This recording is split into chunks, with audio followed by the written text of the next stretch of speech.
Hi everyone, this is Jarle from Handmade Card Happy Heart. Thank you for joining me today. I have a very summery and tropical card to share with you all today.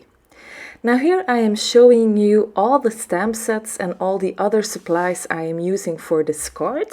So I have a few of the pretty Pink Posh little stamp sets and also that gorgeous floral cover die.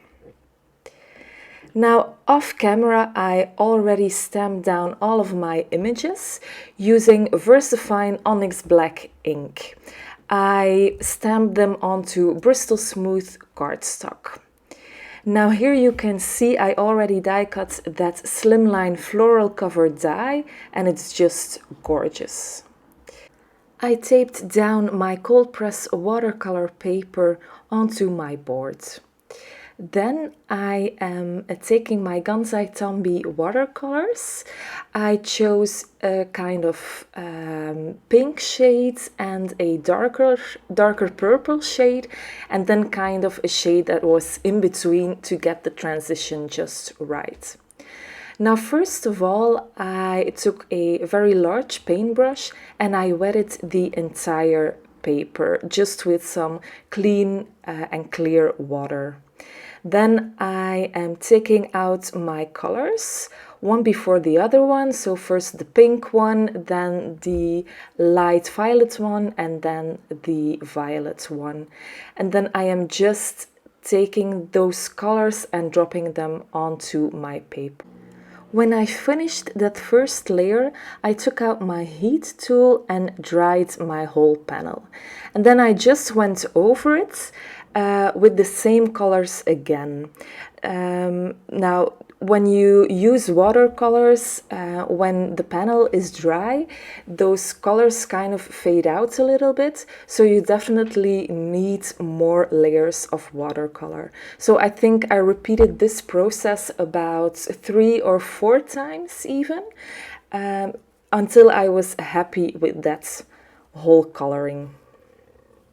Actually, this reminds me of a Lawn Fawn watercolor wishes paper.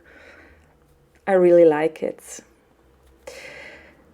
I took out my Karin brush markers again. It's been a while since I've used them to do my coloring. I always tend to grab my Copics. But here are all the colors that I used for my cards.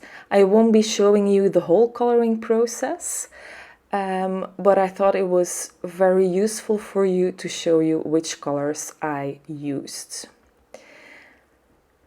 I'm starting out with all my greens, so here the leaves of that branch.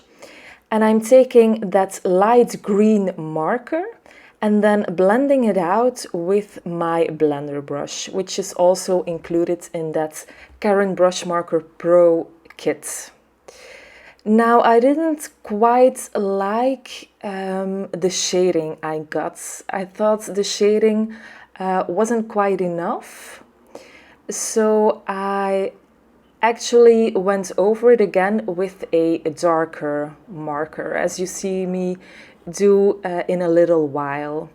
So here I'm taking down that lush green, which is a darker green marker, and I'm just adding some little points or little drops of ink to that leaf, and then I am stippling this all over the leaf. And this helped me get the shading right. I didn't actually use strokes or anything. I just like stippled the color in, and it gave it a really nice effect. So here you can see that shading. And I actually did this with all of my images. So when I wasn't happy with the shading, I just went in with a slightly darker marker, and that's helped with all the shading. Now my watercolor panel was a little bit too big for my cards, so I just trimmed it down to the exact size of my slimline cover die. Then I took out my die, which I have already die cut before, and then I just put on some dots of glue all around. I used liquid glue for that, and I glued this on top of my watercolor panel. I took out 2 misties to add a bit of weight to it so it could adhere firmly onto that rough watercolor paper. Now, as always, I am kind of arranging all of my images just to see where I wanted to put them. Now, most of my images I have adhered to my panel using using foam squares or foam dots. It's just, I think, the branches and a few of the flowers that I used liquid glue. All the other fun birds were adhered using foam tape. This gives it a little bit more of dimension, and you guys already know that I love that. Now for the sentiment, I took out the Simple Sentiment stamp set from Pretty Pink Posh, and I white heat embossed it onto my black cardstock.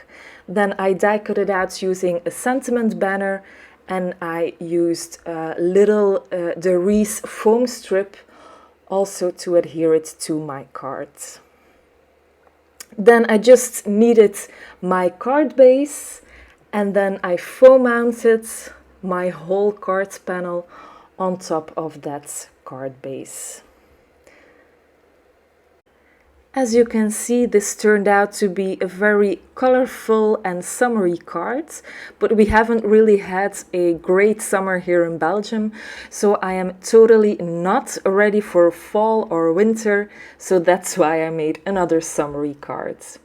I hope you like how this one turned out. If you like my content, please consider subscribing to my channel. I will see you very soon. Bye!